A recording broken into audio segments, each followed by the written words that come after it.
Every week here on Good Morning Football, we like to shine light on players, on storylines that aren't getting enough shine, enough love. We call them our underappreciated storylines, and it's my favorite segment of the week, so stay tuned, and thanks for hanging out with us. And Peter, do you want to go first?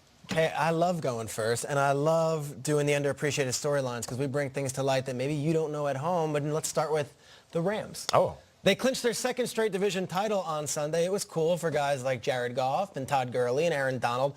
But as the team was celebrating and doing the whole Ric Flair woo and singing the Migos song in the locker room, I couldn't help but think of 37-year-old father of four and 13-year NFL veteran Andrew Whitworth. A division title means another playoff game and another opportunity for one of the more respected and beloved guys in the league. And here's the deal that has brought him to this conversation. He's never won a playoff game. Whit has played in 7 postseason games before. 7. And he's 0 for 7. He's never won one. It's a wild stat. To me, it's a wilder stat than Jim Kelly losing 4 Super Bowls, wilder than Brandon Marshall having never played in a playoff game, wilder than any Susan Lucci runner-up factoid that we can dig up. 7 postseason games. In those games, they have been bad losses. They lost to the Jets in 2009 when he was with the Bengals 24-14. Lost to the Texans 2 years in a row. Then the Chargers won when Phillip Rivers came into Cincinnati and won 27-10. They lost to the Colts 26-10 in a game where A.J. Green was hurt and couldn't play. They lost to the Steelers in the famous Vontaze Burfict, Joey Porter game. And then they lost last year to the Falcons when he joined the Rams. No player in NFL history has ever lost 8 playoff games before winning one. He's knocking on the door. No one ever. You think about it, look at this list. He has played in the most playoff games in NFL history without a win. Wow. That is 7. And the thing with Whitworth, he's this beloved left tackle who's been to Pro Bowls. He's earned All-Pro honors. He's the guy. And the Rams are having this awesome season. And the Super Bowl is obviously the goal. But I would be lying if I didn't say I'd like to see Whitworth at least walk off the field in one of those January playoff games with a victory. I'm special because I know I'm not alone. This guy means so much to that community right now. Head coach Sean McVay speaks the world of him, and maybe that's because McVay is 5 years younger than him and looks up to the guy. But Whitworth is more than just a dude who plays for the Rams and has lost a bunch of playoff games. He's a community leader. He's going to be a Walter Payton Man of the Year type pillar for this league. And after the horrific Thousand Oaks shooting, Whitworth donated his entire game check for the following game to the victims of that thing and their families. So when his family personally was evacuated from their home because of the California wildfires, it was Whitworth who sprung into action, helped organize efforts, made sure as many firefighters, evacuees, and children impacted could experience that amazing Monday night win over the Chiefs. Andrew Whitworth is going to the playoffs. He's going to do it for the 7th time, now the 8th time. And we'll be out there yet again. We'll be rooting for him and do all this stuff. And I know the Lombardi Trophy is the goal in L.A. I know it's all they're focused on. But I have to wonder if those guys in the locker room are thinking just a little bit, let's win the first one first. Yeah. Let's just get Whitworth his postseason victory. There's no reason that that guy who is such an amazing pillar for the NFL should be the owner of such a stupid and disglorious statistic. He shouldn't be the first guy to lose 8 playoff games without a win. So for all this, Whitworth, they call him Whit in the locker room. Whit, my underappreciated storyline. Congrats on another playoff run. And here's to you getting a playoff win. Good stuff, man. That's what I'm talking about. My man. Well, I guess this underappreciated segment is going to be about wins and losses because you're talking about losses. I'm going to talk about wins and also championships, similar to Meek Mill's last 2 albums, wins and losses and championships. So my underappreciated storyline for this week is Coach Mike McCarthy. Now, it hasn't been a great week for Mike.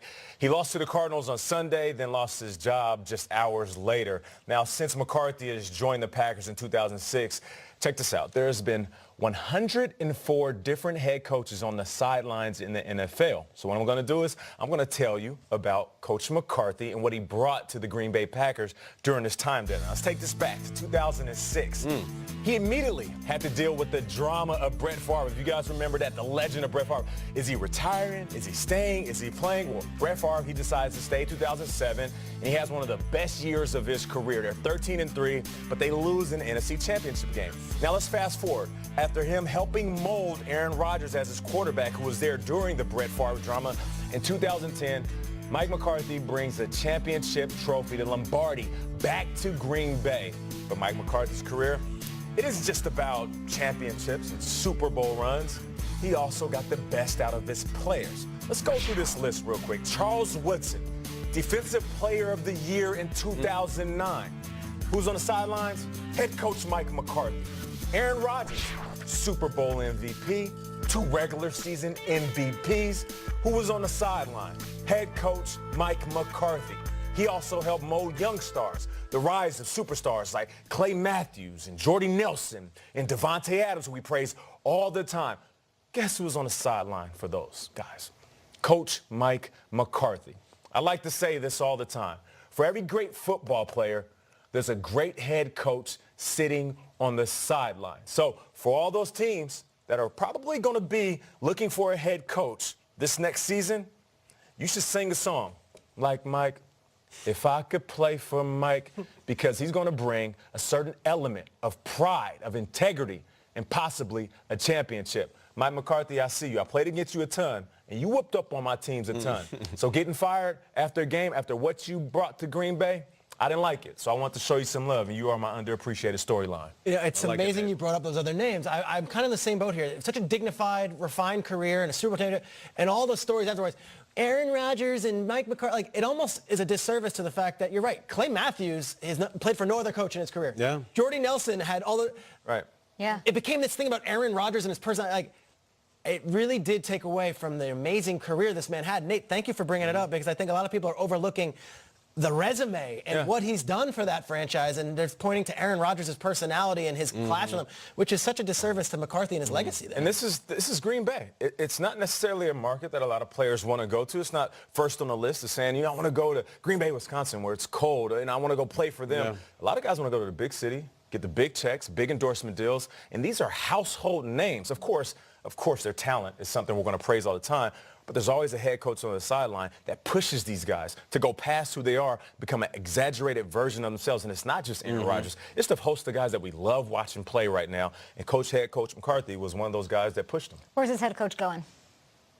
Highly sought after? Yeah, he'll get interviews. I'm not sure if it's this year as a head coach. I think Cleveland's a good fit because of the fact the Cleveland front office has 3 guys who used to work with McCarthy in Green Bay, including John Dorsey, who's going to be running that search. He can take his time. I don't know if getting fired with 4 games left in the season didn't help Mike McCarthy, and the fact that he can gather himself and kind of look at this and see what he wants to do before this whole hiring spree goes on. But there was a bit of a lack of dignity that I felt that after a loss to the Arizona Cardinals that no one saw, the next morning he's given his farewell press conference. It was a little odd, Nate. You're right. I feel like it could have been handled differently, but I'm not sure it was necessary to be handled. The man has a street named after him. Yes. He literally drives to work on Mike McCarthy Drive. I think this is going to end well for Mike McCarthy. I just keep looking at Andy Reid, and finally leaving Philadelphia after so many good years there, and I look what he's fallen into in Kansas City. Cleveland would be incredible. The New York papers are already calling for him here for the Jets when and if Bulls goes. I think this is going to have a happy ending. I think it was probably going to benefit him in the long run. I do. Love that. How many people do you think know that the Texans are on a 9-game win streak? 4. Not enough people. No, we're not talking about this team enough. We're not. So we're going to do that They're really after good. this. Houston, I think.